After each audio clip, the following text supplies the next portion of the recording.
सभी साथियों को नमस्कार। सारे बच्चों को स्वतंत्रता दिवस की हार्दिक शुभकामनाएं। Happy independence day. तो जितने भी बच्चे हमारे ऑफलाइन वाले बच्चे हैं और जितने भी ऑनलाइन वाले बच्चे हैं, तो बच्चों जब आप झंडा फहराते हैं तो 15 अगस्त को भी आप झंडा फहराते हैं और 26 जनवरी को भी आप झंडा फहराते हैं। तो दोनों में अंतर क्या है, पहले आज इस चीज़ को हम लोग क्लियर कर लेते हैं। झंडा तो आप फहराते हैं, आप सभी लोग फहराते हैं, लेकिन दोनों में एग्जैक्ट अंतर क्या है, उस अंतर को आज हम लोग जानेंगे। तो आइए हम लोग इस बोर्ड पे मैंने कुछ उसके विशेष अंतर लिखे हैं जो आपको जानना बहुत ज़रूरी है, ठीक है। और जो बच्चे ऑफलाइन वाले हैं इधर उधर घूमे ना, ठीक है। तो ध्यान से आप समझिएगा, आप सुनिएगा कि आप देख रहे होंगे यहाँ जय हिंद साथियों लिखा है। अंतर किसमें? फ्लैग होस्टिंग जिसको ध्वजारोहण कहा जाता है और फ्लैग अनफर्लिंग जिसको झंडा फहराना करते हैं, ठीक है। तो आज तो 15 अगस्त है, 15 अगस्त यानी स्वतंत्रता दिवस है। तो स्वतंत्रता दिवस में होता क्या है, झंडे को नीचे से रस्सी द्वारा खींचकर ऊपर ले जाया जाता है।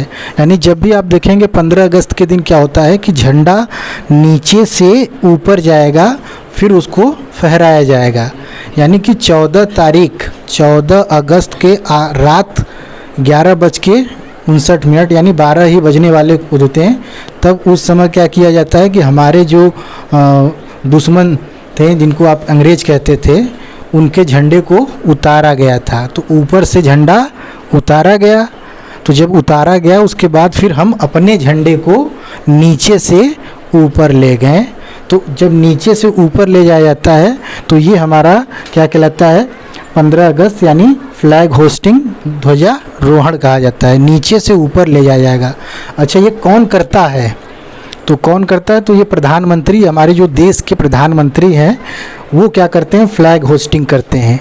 कहाँ करते हैं? तो जो लाल किला, आप लोगों को पता होगा, रेड फोर्ट, लाल किला, वहाँ पे ये फ्लैग होस्टिंग का काम होता है, ठीक है।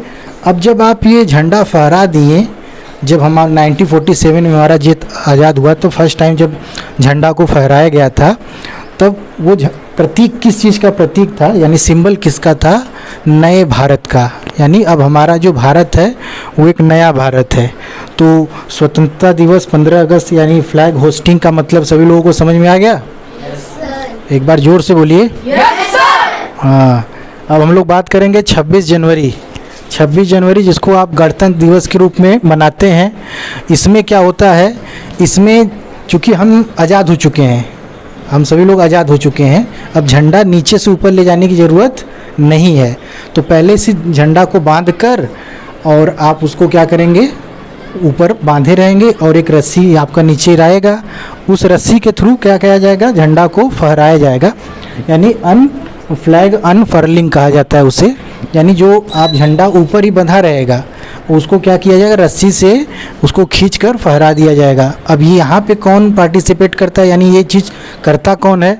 तो आप इस पे आएंगे, देखेंगे तो यहाँ पे राष्ट्रपति जो होते हैं, जो प्रेसिडेंट होते हैं, ये क्या करते हैं, फ्लैग अनफर्लिंग करते हैं। यानी झंडा फहराने का काम प्रेसिडेंट का होता है।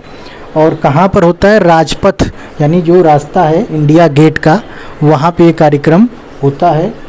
अब ये क्यों 26 जनवरी को, आपको पता है कि भाई 25 जनवरी के शाम तक चीज़ें हम क्या किए थे, संविधान को अपना लिए थे और 26 जनवरी से वो लागू हुआ था। यानी संविधान को अपनाया गया था और लागू किया गया था। तो ये हमारा क्या है, ये बताता है कि हमारे संविधान को अपनाया गया, संविधान जो है कॉन्स्टिट्यूशन, और ये नए भारत को बताता है।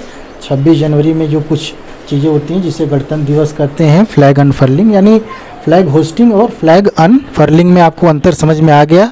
इसमें पीएम, प्रधानमंत्री पार्टिसिपेट करते हैं, इसमें प्रेसिडेंट, राष्ट्रपति पार्टिसिपेट करते हैं, ठीक है। ये रेड फोर्ट यानी लाल किले पे किया जाता है और यहाँ पे क्या है, इंडिया गेट पे ये चीज़ें की जाती हैं। तो कुछ अंतर होता है। आज़ाद होने के बाद फिर हम जो पहला मनाते हैं 26 जनवरी, ठीक है, यानी गणतंत्र दिवस, तो ये प्रेसिडेंट के द्वारा। तो सभी लोगों को समझ में आया? चलिए, तो अब अगर आप स्कूल में अपने रहेंगे तो झंडा फहराना का मतलब समझ जाएंगे कि 15 अगस्त को क्या एक्चुअली होता है। अगर 15 अगस्त को कोई सिर्फ झंडा फहरा दे रहा है तो वहीं पे आपको रोकना है कि ये गलत है। 15 अगस्त के दिन झंडा नीचे से ऊपर जाना चाहिए, ठीक है। तो इस चीज़ का ध्यान रखिएगा। और 26 जनवरी के दिन ऊपर बंधा रहेगा, बस रस्सी से आपको खींचना है और आपका झंडा फहरने लगेगा। तो कोई बच्चा एक झंडा दे देगा मुझे, वो वाला, ठीक है। तो ये है, क्लियर बच्चों। तो ये हमारे देश का झंडा है, आन बान शान। इसके लिए सॉरी तो माइक ही छोड़ दिया ठीक है, हमारे देश का ये झंडा है, इस आन बान शान है। तो आपके लिए बच्चों एक प्रश्न है, इस प्रश्न का उत्तर आप ढूंढ कर लाइएगा, ठीक है। ये जो झंडा हमारा बना है, ये तो छोटे छोटे साइज का होता है, वो ठीक है, लेकिन जो झंडे में इसकी लंबाई और गुड़ाई, चौड़ाई यानी लेंथ और ब्रेथ, ये क्या होता है? ये जो लेंथ है कि ये कितना होता है और ब्रेथ कितना होता है, तो उसका जो रेशियो है, आप उसका आंसर जो है हमको ज़रूर बताएंगे। जिन बच्चों को पता है अच्छी बात है, जिसको नहीं पता है वो पता कर मुझे बताएगा कल। और जो ऑनलाइन वाले बच्चे हैं, कमेंट ज़रूर करो तुम लोग, यार करते नहीं हो, पिटाओगे किसी दिन, ठीक है। तो थैंक यू बच्चों, हैप्पी इंडिपेंडेंस डे आप सभी लोगों को। जय हिंद, जय भारत।